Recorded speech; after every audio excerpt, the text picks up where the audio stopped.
अंजनी पुत्र हनुमान भगवान श्रीराम के परम भक्त हैं। शास्त्रों और वेदों में भगवान हनुमान को कल युग का देवता बताया गया है। कहा जाता है कि जो भी भक्त सच्चे मन से हनुमान जी की आराधना करता है उसके जीवन के सभी संकट दूर होते हैं और कष्टों से मुक्ति मिलती है। भगवान हनुमान की पूजा का भी हिंदू धर्म में खास महत्व है। मान्यताओं के अनुसार सच्ची श्रद्धा से हनुमान चालीसा का पाठ करने से जीवन की समस्याएं खत्म होती हैं और व्यक्ति को रोगों से छुटकारा मिलता है। हनुमान जी के भक्त पुरुष हों या महिलाएं, सभी हनुमान चालीसा का पाठ कर सकते हैं। यदि आप बजरंगबली के भक्त हैं और उनका आशीर्वाद पाना चाहते हैं, तो हनुमान चालीसा का पाठ करते वक्त इन खास नियमों का जरूर पालन करें। अगर इन नियमों का पालन नहीं किया जाए तो उसका सही फल प्राप्त नहीं होता है। आइए जानते हैं हनुमान चालीसा का पाठ करने के क्या हैं सही नियम जिन्हें जानना बहुत जरूरी है। 1. हनुमान चालीसा का पाठ आरंभ करने से पहले सर्वप्रथम भगवान गणेश की वंदना करें और इसके बाद भगवान श्री राम और माता सीता को प्रणाम करें। हनुमान चालीसा के पाठ से ठीक पहले धूप दीप जलाएं और हनुमान जी को पुष्प अर्पित करें। शास्त्रों के अनुसार हनुमान चालीसा का पाठ जमीन पर बैठकर आसन के ऊपर करना चाहिए। बिना आसन बिछाए पूजा करना अशुभ माना गया है।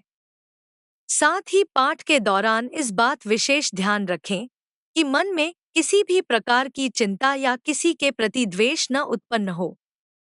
मनोकामनाओं को ध्यान में रखते हुए ही चालीसा का पाठ करें। 2. कहा जाता है कि हनुमान चालीसा का पाठ बोलकर करना चाहिए। पाठ सुमधुर और स्पष्ट होना शुभ माना गया है। इसके अलावा हनुमान चालीसा के पाठ में स्वच्छता का विशेष ध्यान रखा जाता है। स्नान और साफ सुथरे वस्त्र पहनकर हनुमान चालीसा का पाठ करना उत्तम होता है। 3. शास्त्रों के मुताबिक हनुमान चालीसा का पाठ 100 बार करना चाहिए। लेकिन अगर आप ऐसा करने में समर्थ नहीं हैं, तो इसका पाठ कम से कम 7, 11 या 21 पाठ करना चाहिए। हनुमान चालीसा की एक पंक्ति में इस बात का जिक्र किया गया है कि जो 100 बार पाठ कर कोई छूटी बंदी महासुख होई। इसका अर्थ है हनुमान चालीसा का 100 बार पाठ करने से व्यक्ति को हर बंधन से मुक्ति मिल जाती है। रोज सुबह पूजा करते समय और रात को सोने से पहले हनुमान चालीसा का पाठ करना चाहिए। इससे दूर होता है भय और बढ़ता है आत्मविश्वास। 4. मंगलवार को हनुमान जी को चमेली के तेल या सिंदूर का श्रृंगार किया जाता है। मान्यता है कि ऐसा करने से हनुमान जी प्रसन्न होकर भक्तों की मुरादें पूरी करते हैं। अगर आप रोज पाठ करते हैं, तो मंगलवार के दिन 3 पहर में आपको हनुमान चालीसा का पाठ करना चाहिए। ये दिन हनुमान जी का खास दिन होता है और इस दिन 3 बार पाठ करने पर शुभ फल मिलता है।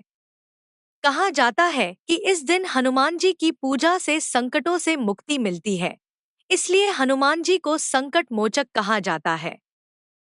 इसके अलावा शनिवार को भी हनुमान जी की पूजा के साथ साथ हनुमान चालीसा का पाठ करना चाहिए। इससे न केवल हनुमान जी की कृपा मिलेगी बल्कि इससे शनिदेव का प्रकोप भी कम होता है। जिन लोगों पर शनि का कोप चल रहा है या जिनकी कुंडली में शनि कमजोर स्थान पर है, उन लोगों को शनिवार को हनुमान चालीसा का पाठ करना लाभकारी माना जाता है। 5. हनुमान चालीसा का पाठ करने के बाद हनुमान जी को प्रसाद चढ़ाने का विधान है। प्रसाद के लिए बेसन की बूंदी, गुड़, चना या लड्डू का इस्तेमाल किया जा सकता है। इसके अलावा प्रसाद में तुलसी के पत्तों का भी इस्तेमाल किया जाता है। नियमित रूप से करने पर ही मिलता है लाभ। श्री हनुमान चालीसा पाठ करने से व्यक्ति को एक अलग उत्साह महसूस होता है। उसमें निडरता आ जाती है। इतना ही नहीं, इसे करने से नकारात्मकता दूर होकर सकारात्मकता बढ़ती है। व्यक्ति में नई ऊर्जा का संचार होता है। लोगों में भय, विकार और डर में कमी आती है। तो वहीं आर्थिक, शारीरिक और मानसिक रूप से भी सभी प्रकार की समस्याएं समाप्त होती हैं। व्यक्ति को सुख और समृद्धि की प्राप्ति होती है। हनुमान चालीसा का पाठ करते समय मन शुद्ध और शंकाओं से मुक्त होना चाहिए। हनुमान चालीसा पढ़ते समय व्यक्ति को किसी भी तरह की नकारात्मकता अपने दिल में नहीं लानी चाहिए। मन में भक्ति और सकारात्मकता रखते हुए पाठ करेंगे तो इसके शुभ फल मिलेंगे। हनुमान जी निर्बल के सदा साथ होते हैं। जो लोग निर्बलों को बिना बात के सताते हैं, उन पर कभी भी हनुमान जी की कृपा नहीं बरसती है। अगर आप हनुमान चालीसा का पाठ करते हैं, तो कमजोरों को सताना और उन्हें अपशब्द नहीं कहना चाहिए। इससे हनुमान चालीसा के पाठ का फल नहीं मिलता है। हनुमान चालीसा का पाठ करते समय किसी भी व्यक्ति से बातचीत नहीं करनी चाहिए। अपना पूरा ध्यान प्रभु के चरणों में लगाते हुए सच्चे मन से पाठ करना चाहिए, वरना पाठ का फल नहीं मिलता है।